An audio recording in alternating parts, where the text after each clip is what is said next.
Now, here's the deal, guys. This is going to be a meaty tip because this has really blown up for me, okay? So first and foremost, you can see at the bottom of the graphic, this live stream is sponsored by Flowdesk. When you are producing high quality content, like I'm doing on YouTube right now, there are corporations that are willing to put money behind reaching your audience for an ad read on your live stream, which is wild, okay? So I reached out to one of my partners, Groove. I'm now an official Groove ambassador. Groove sponsored my live stream at the beginning of May. So what I'm doing is I am doing live streams once a week on YouTube, but once a month, I will be multi-streaming to both LinkedIn and YouTube and bringing on a guest expert.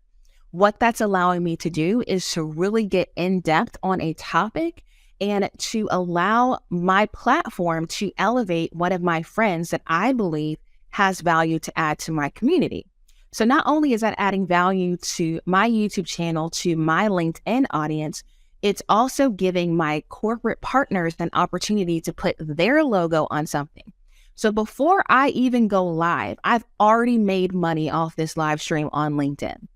So I would encourage you, if you are not using LinkedIn Live, you want to go ahead and apply for it. Now, I think it's still in beta.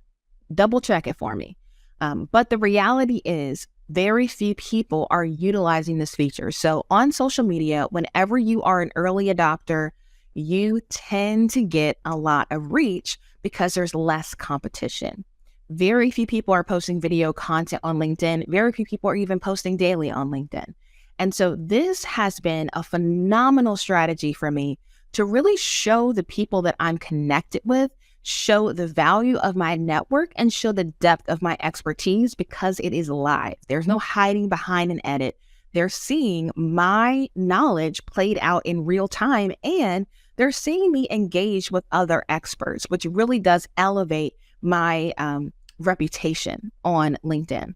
Now, one thing you may not realize about LinkedIn, which I love, is when you go to attendees, when people RSVP to your LinkedIn Live event, it is considered an event, you can, on the far right-hand side, message those folks directly.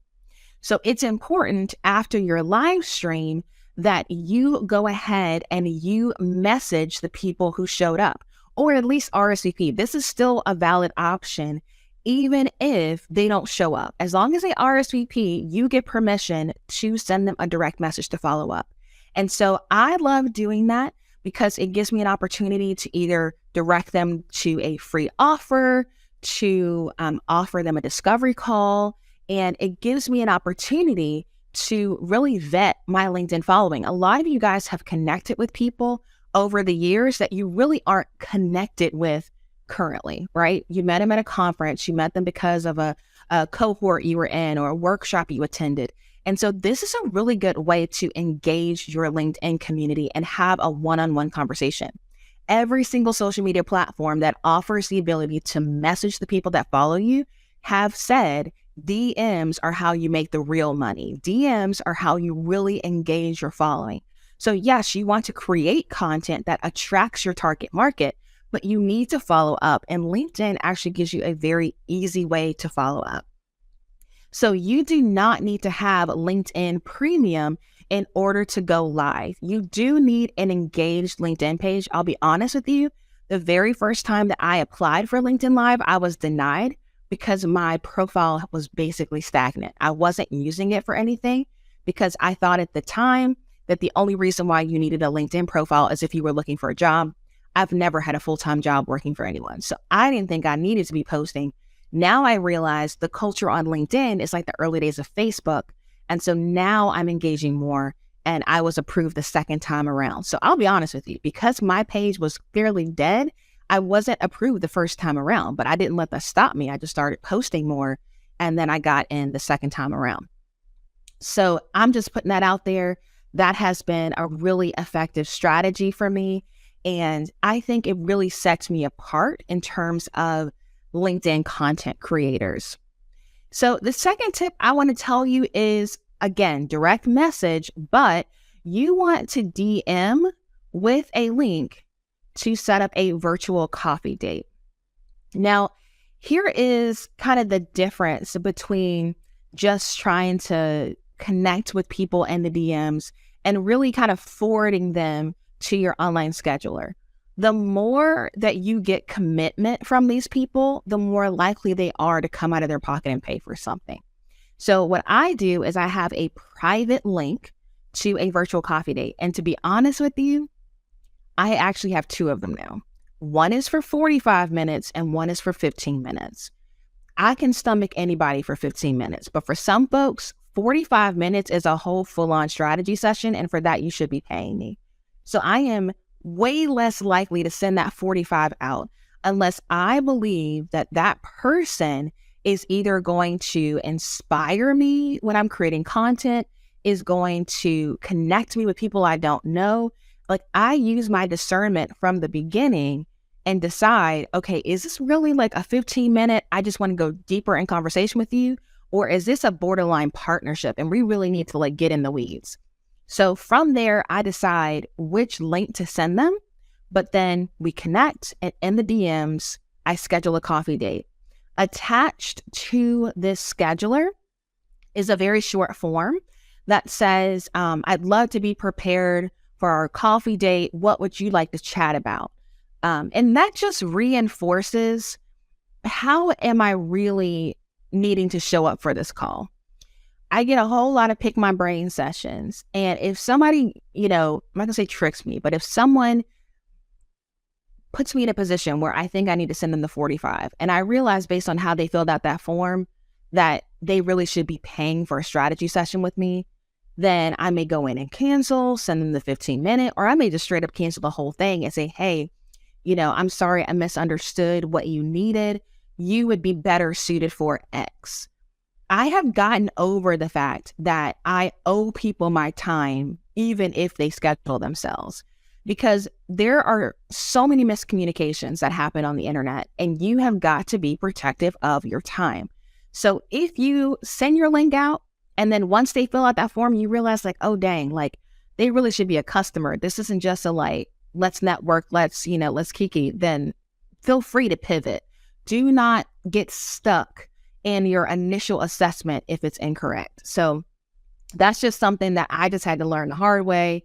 Like, sometimes you do stumble into situations where you think you know what you're getting yourself into, and then you find out like, called that one wrong. Don't be afraid to pivot. It's okay. It's not a big deal. Just be humble and say, hey, I misunderstood, and move on. The next thing you want to think about is announcing your upcoming gigs and then shouting them out afterward.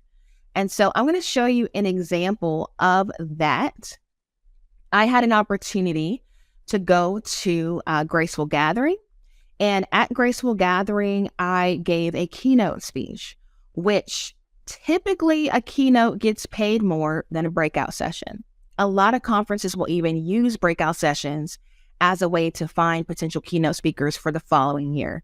And so I knew that if I showed that not only I went to speak at a conference, but that I was a keynote, that would resonate more with people on LinkedIn. Like, oh, okay, like she had the stage, she spoke in front of 100 people, like she's legit. And so because of that, I made sure that I spotlighted this particular speaking engagement. Now, I went even further and decided to even share my entire strategy. I talked them through the tools that I used. I showed them how I generated testimonial graphics afterwards, how I sold coaching sessions from the stage.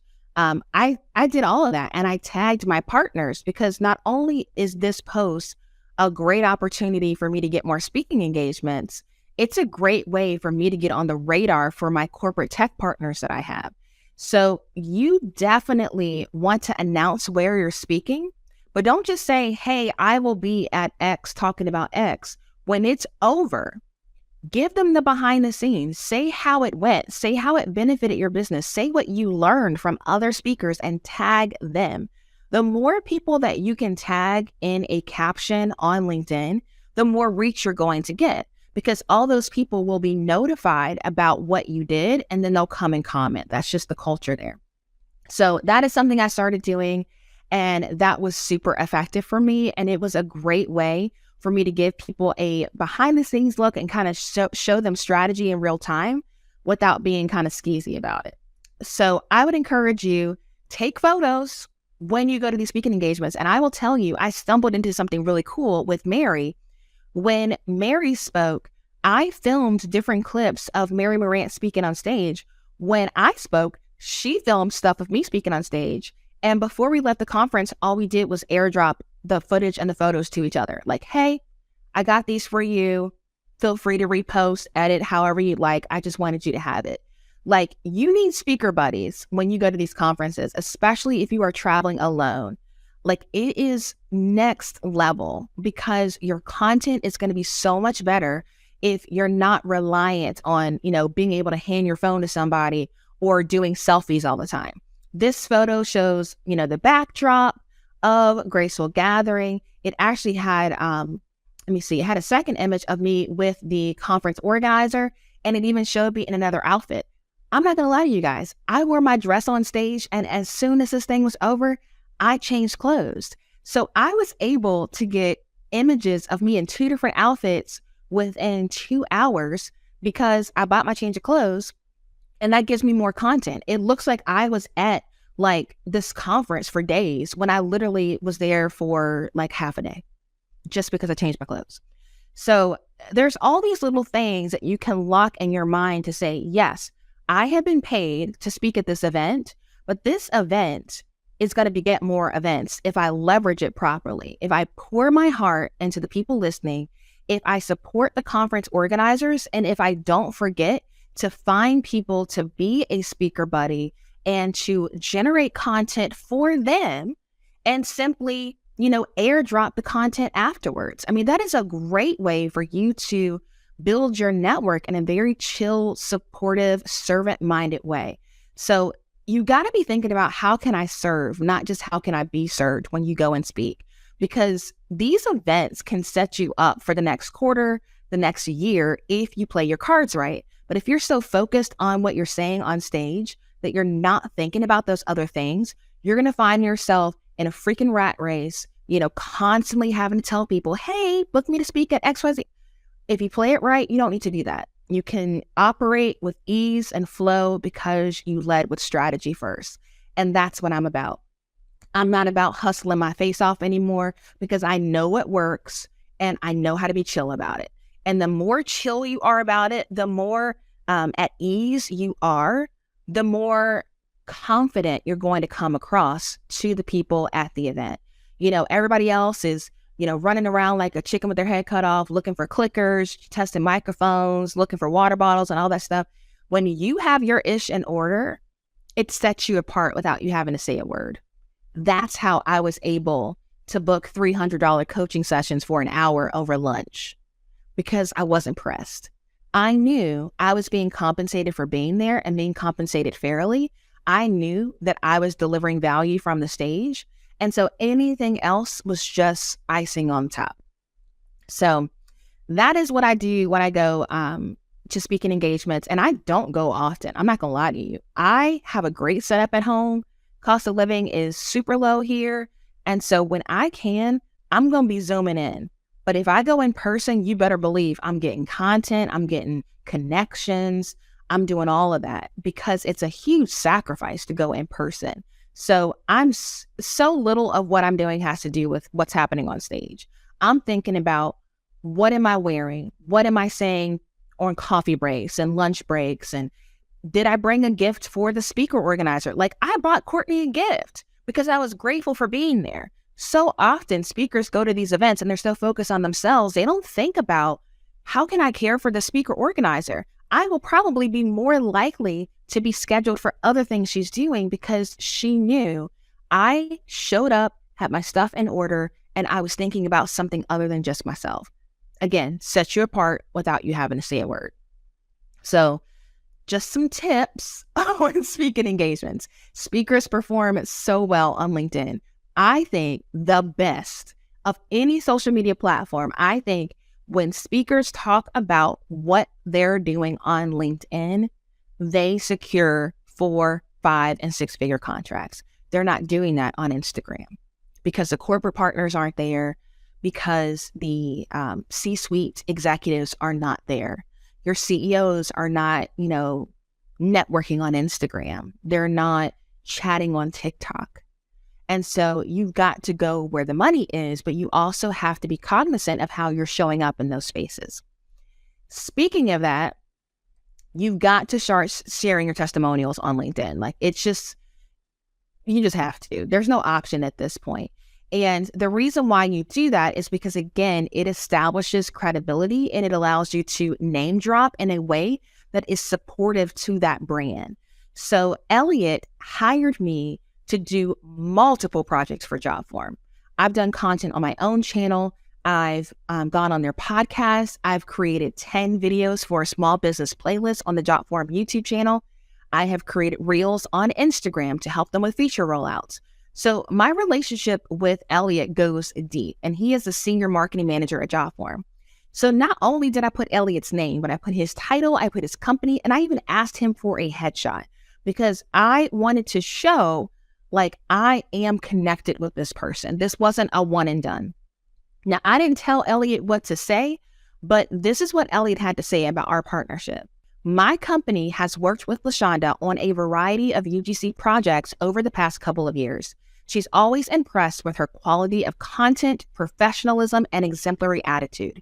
She's proven herself easy to work with, completes her deliverables in a timely manner, and always brings quality ideas to the table. I have had a great experience collaborating with LaShonda and would definitely recommend her for anyone in the industry looking to grow their UGC presence.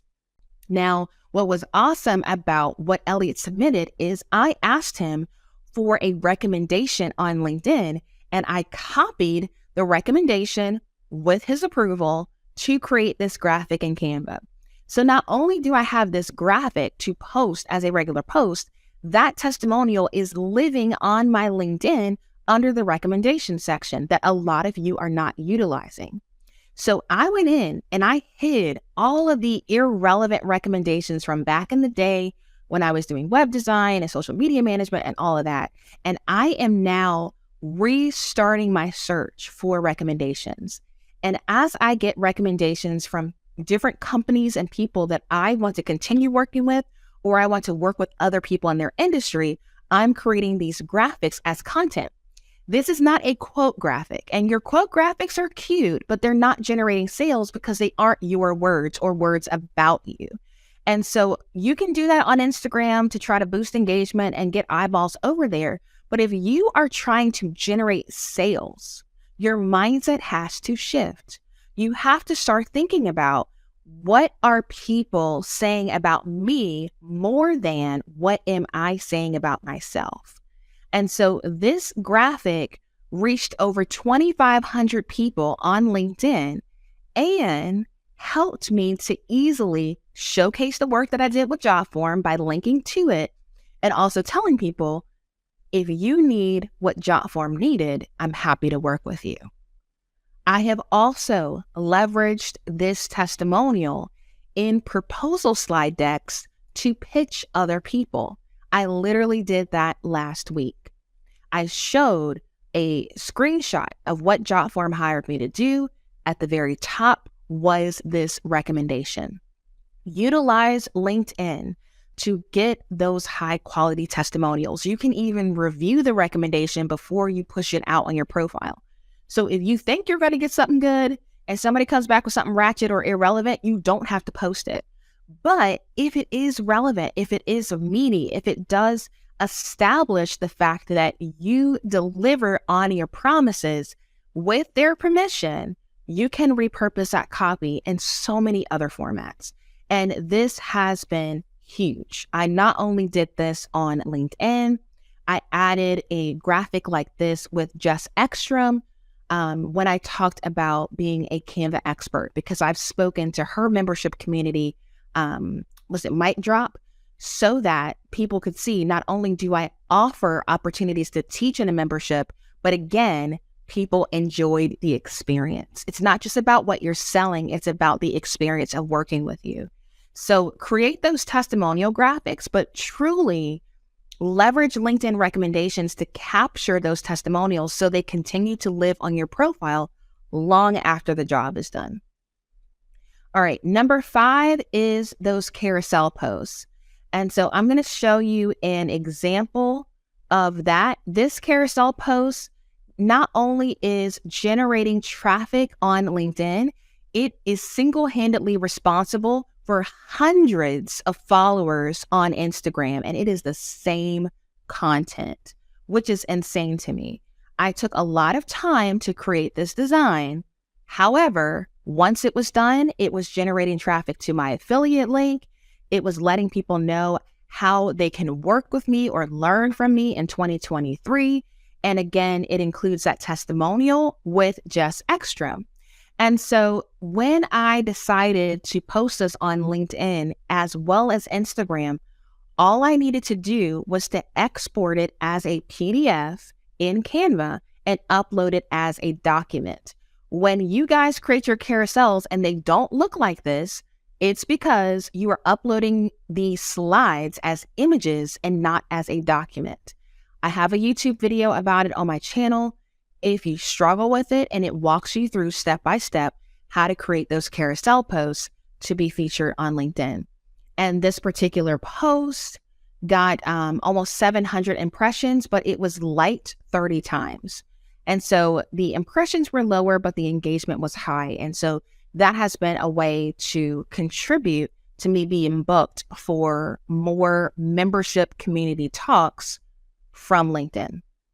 Now, the last thing I want to talk about is sharing hot takes or unpopular opinions.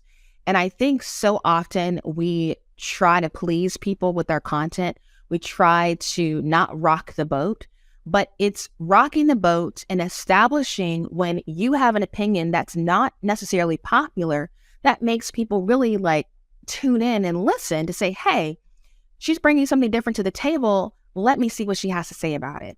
So this particular post, I was just honest. It reached over 2,000 people, and I said, I quit coaching for the wrong reason. I was convinced that I hated coaching. Clients stressed me out. My calls always ran over. And the worst part was I had to chase down payments or awkwardly negotiate my rate every single time.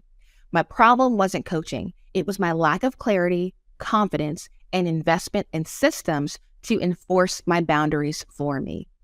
And then I went on to say, I wasn't willing to say, and the post went on and on. But ultimately, what I wanted to communicate through this post was that I called it wrong. I thought that I needed to get rid of a service offering because of the frustration, because of the anguish, because of the awkwardness of chasing people down or having to justify what I was charging. And what I realized was I wasn't leaning in with confidence, clarity, and systems to do that boundary enforcement for myself. I was trying to show up with all the confidence and energy and make sure that if people wanted to lowball me, that I had what I needed inside of me to kind of push back. And instead, I started leveraging software to do that. I let software do the hard conversation to say, hey, you want to do a coaching session? Cool, cool, cool.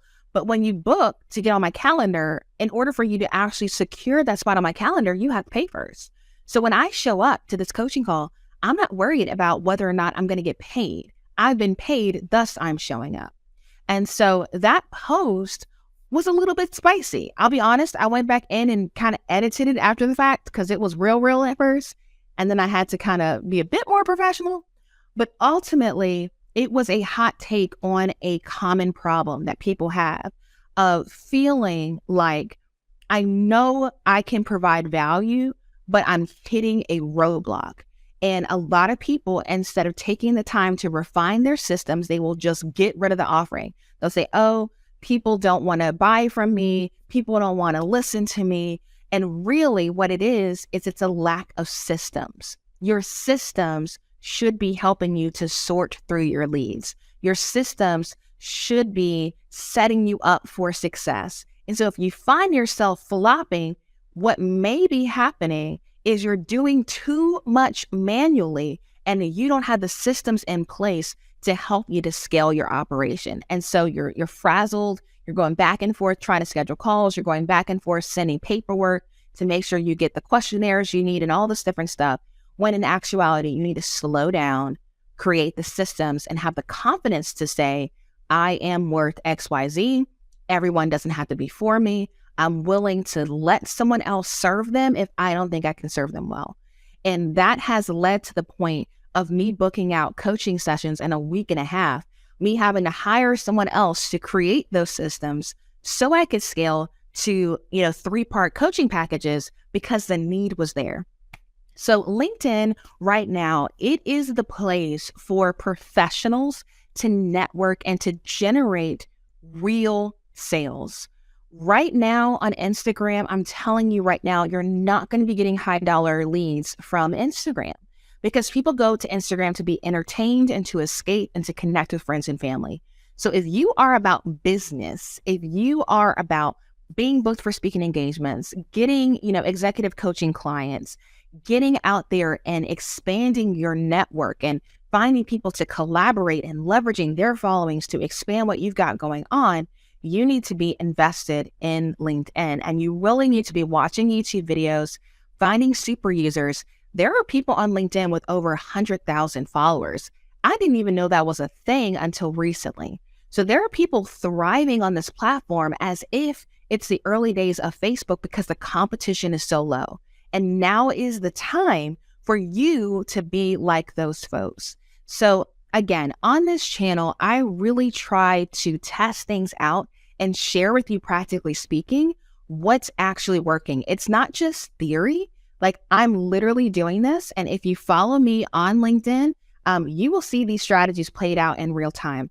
And I try to make sure that when I say something's working, I have the data to back it up, because your time is limited. You don't have time to be testing everything out. You don't have time to be, throwing spaghetti at the wall and seeing what sticks. And so that's what Bootstrap Biz Advice is all about. I'm either sharing with you firsthand information about what's working for me, or I'm bringing on one of my friends that is thriving to share with you what's working for them. So like I said, I will be going live on LinkedIn. We're going to be doing that in June. And that particular call, let's see if I can pull it back up. That particular call is going to be about a coaching session that I did with Cody Hayes. And I will pull that back up for you. Cody Hayes is actually the reason why I decided to give coaching another try, because he truly was so incredible to work with.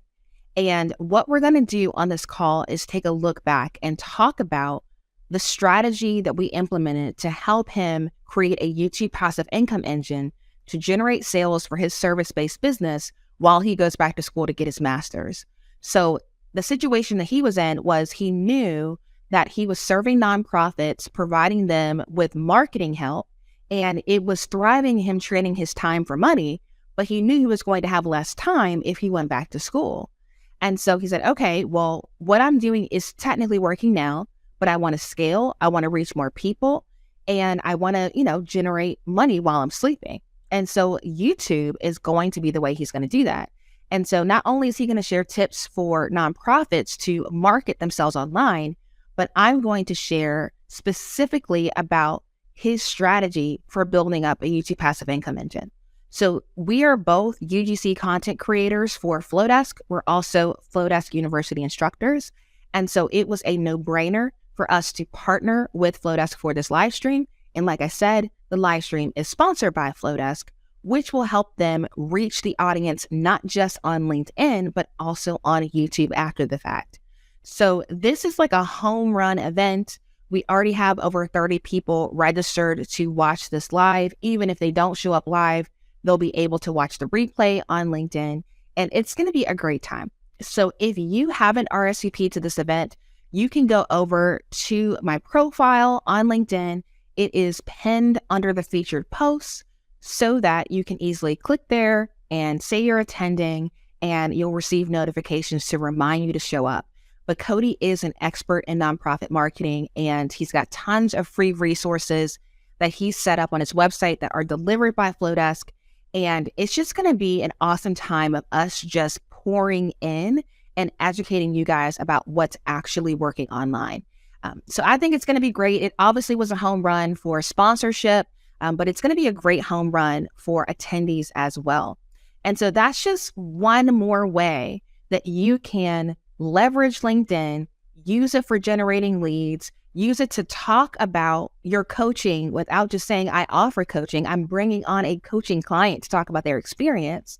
And it's going to help him generate leads for what he does. So the more you can collaborate, the more you can create quality content that is appealing to sponsors, the less you're going to have to hustle, because you will begin to see that people will want to ride your coattails and hop on that train because they feel like you're going somewhere in a professional manner. And that's truly what LinkedIn is all about. So friends, that was your masterclass.